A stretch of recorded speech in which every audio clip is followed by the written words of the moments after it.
Hesabı ticari nane.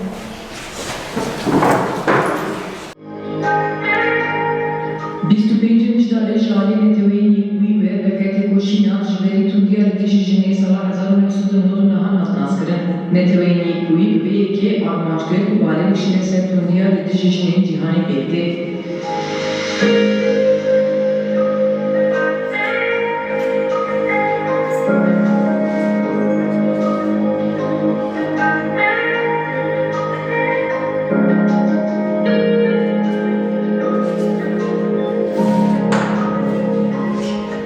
Rênastiya ku îro cîhan şahîdiya wê dike ew ku ev tenê eser û pêran jî digire. Lewra dikarin bêjin ku îro li tevahiya cîhanê hergala serdest a hişmendiya zilam nasnameya jinê weke kole dibîne û destavdariya xwe li ser vê saz dike.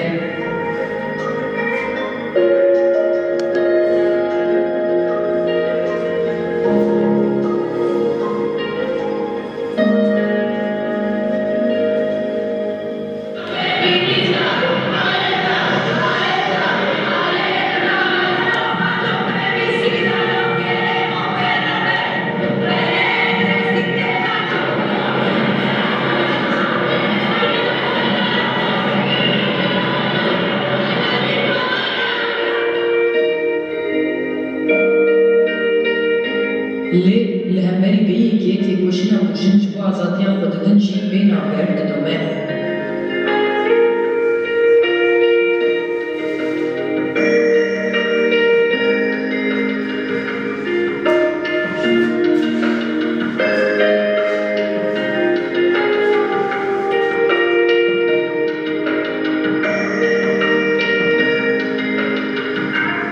Dîroka 25 mijdarê jî yekîşmeyakên têkoşîna jinê ye.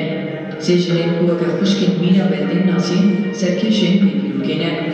Piştî vû Rafael Trofilo bû destavdar û kumara Dominikê serdema dîktatûrî ya 21 salan berdewam kir dest pê kir. Di vê serdemê de di serî de jin û devîgerên Dominikê dibin li vêberiya rejîmê de van. Ji bo dîktatûrî têk bice, di wê serdemê de her çend hin berxwedan pêk hatibin jî lê dîktatûrî têk neçû. Yek ji van berxwedanan jî ya her sê xwişkên bi navê Katliya, Minerva û Maria Mirabel bû.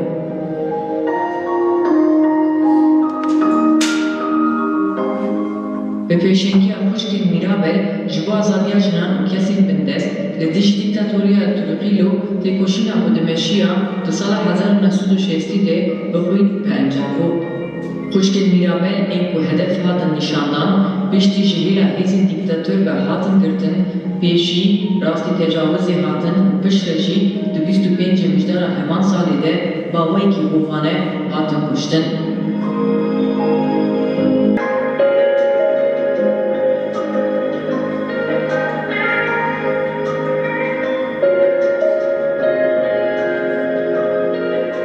Xwedawenda Borsor Sara, fermandara Efsunî Zîlan, jinên Êzîdî yên li Çiyayê Şengalê, pêşengên qadên berxwedanê Zêdê û Asya, şoreşgerên internasyonal Eleftheriya û Ayşe Deniz, fermandara şoreşa Rojava Arîn Mirkan, lêgerînerên Heqîqetê Rujiyan û Denizfiran.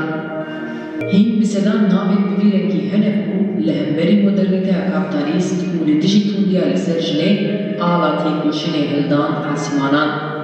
Tevîvan navên ku meanîzmên bi hezaran hevreyên wan bûn xwedawend û tarîtiya serdema navên herçe herçekirin.